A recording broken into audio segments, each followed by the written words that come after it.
اسمه تنزيل أحمد من باكستان في بلد بيشاور. أعوذ بالله من الشيطان الرجيم.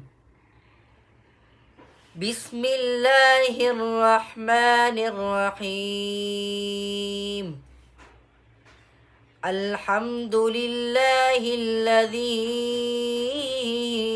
أنزل على عبده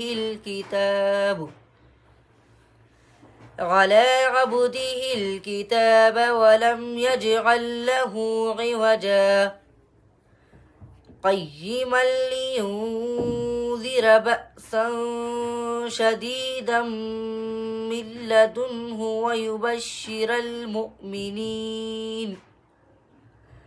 ويبشر المؤمنين الذين يعملون الصالحات أن لهم أجرا حسنا ماكثين فيه أبدا وينذر الذين قالوا اتخذ الله ولدا ما لهم به من علم ولا لآبائهم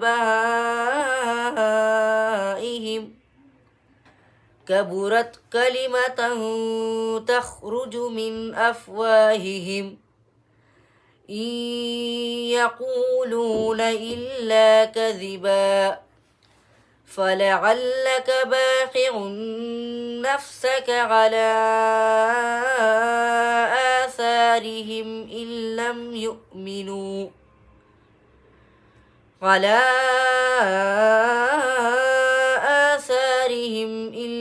يؤمنوا بهذا الحديث أسفا إنا جعلنا ما على الأرض زينة لها لنبلوهم أيهم أحسن عملا وإنا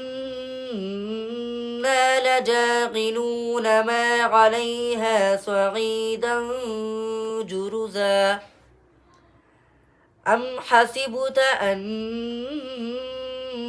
أصحاب الكهف والرقيم كانوا من آياتنا عجبا إذ أوى الفتية إلى الكهف فقالوا ربنا آتنا من لدنك